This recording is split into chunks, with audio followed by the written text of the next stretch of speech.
C'est un grand privilège, un grand honneur spirituel pour moi d'être avec vous à Paris, au cœur de cette communauté monastique pleine de vie, dans le cadre de la semaine de prière pour l'unité des chrétiens. Pour moi, ce sont les premières semaines de vie et de service dans une ville et un pays en tout point remarquable. Je suis impressionné par la vitalité de la vie de prière en France. Là où elle existe, elle est stimulante. Elle est à la fois courageuse et subtile dans son témoignage. Elle découle d'une tradition ancestrale profondément spirituelle et est à la fois créative et contemporaine. Je pense qu'elle est prophétique. Je suis sûr que le Seigneur se réjouit de votre prière, de notre prière commune en ce jour. Le XXIe siècle distingue Paris et la France pour le style et la science, la culture et la technologie. Beaucoup, à juste titre, considèrent Paris comme la capitale culturelle de l'Europe et peut-être même au-delà de l'Europe. Et pourtant, tous ne se rendent pas compte de l'importance centrale qu'a Paris et la France en général dans la pensée théologique moderne, au niveau des initiatives spirituelles ecclésiales innovantes et tout particulièrement de son importance pour l'œcuménisme. Cette communauté monastique et sa vie liturgique sont seulement une des nombreuses raisons qui font que Paris a été un épicentre pour le rencontre spirituelle Est-Ouest de ces dernières 100 ans. J'ai personnellement, et les chrétiens en général, ont énormément de choses à apprendre de vous.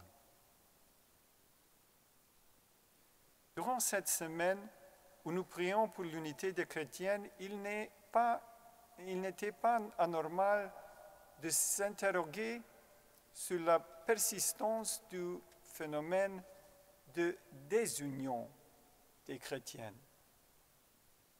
Les chrétiens vivent désunis depuis si longtemps et le phénomène est tellement généralisé.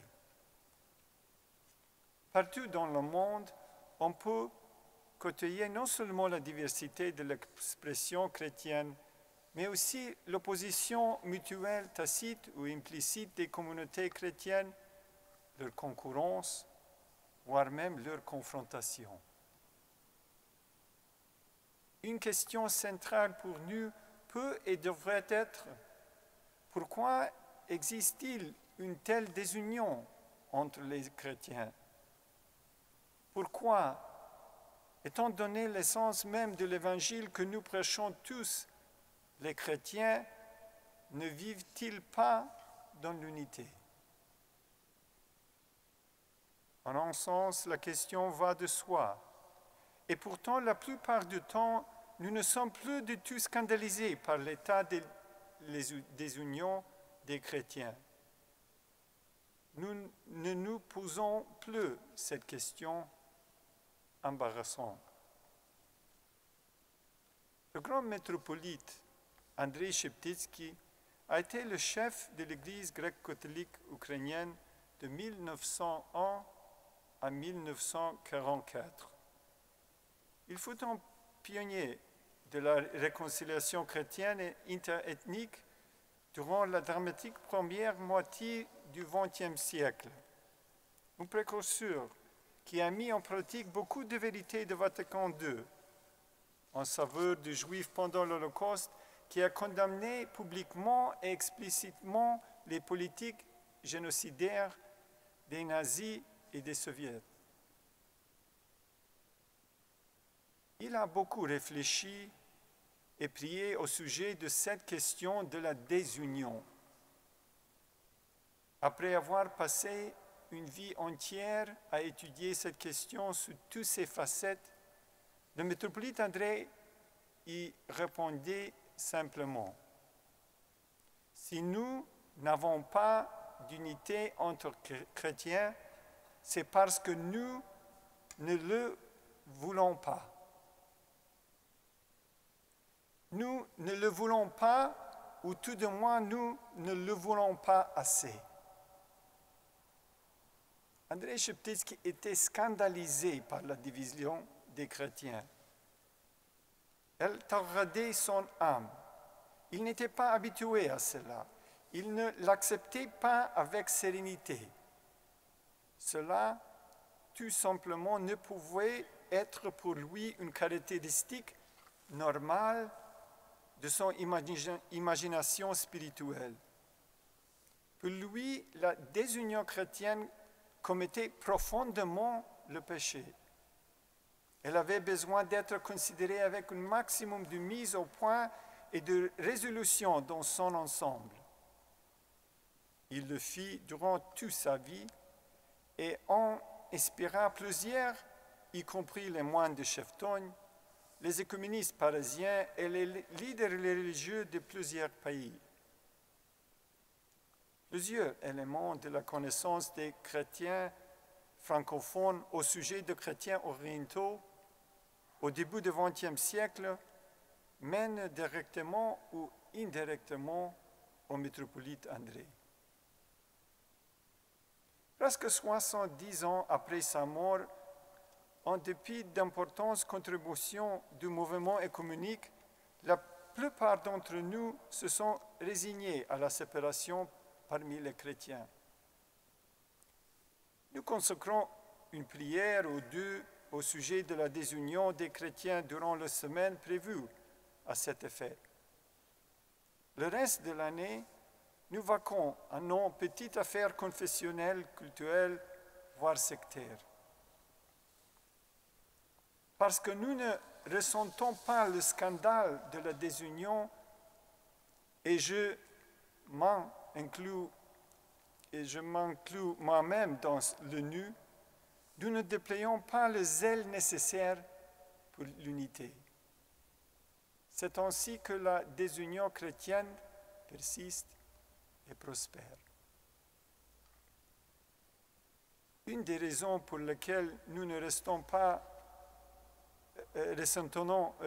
pas le scandale de la désunion est que nous expérimentons rarement l'élévation d'une unité authentique, d'une véritable expérience chrétienne. Nous ne ressentons pas de véritable tristesse parce que nous ignorons la plénitude de la joie. Les encouragements de Saint Paul dans sa lettre aux Philippiens sont un bon commencement. Dans notre prière d'aujourd'hui, tenons profondément compte du scandale de la désunion chrétienne. Reconnaissons sa face déformée et tordue. Décidons de faire tout ce que nous pouvons pour empêcher la prédominance de la séparation parmi les chrétiens, en n'ajoutant jamais ni insulte ni injure parmi les fidèles du Christ.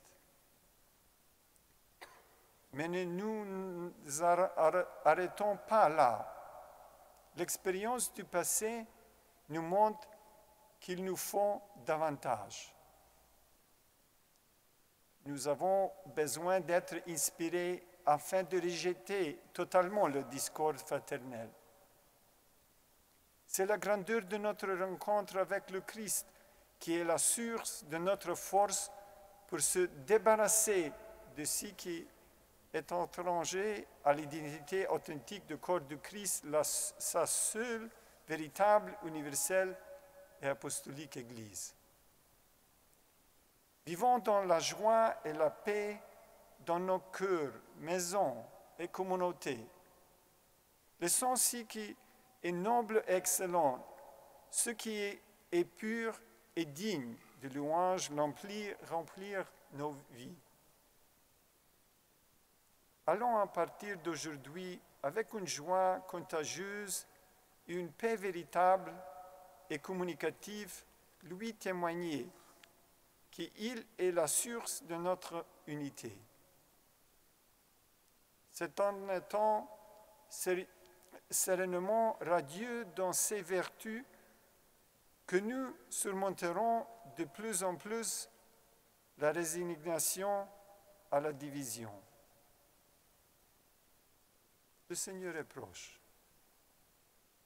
Puisse la grâce de Dieu et de Jésus-Christ, notre Sauveur, être avec nous tous.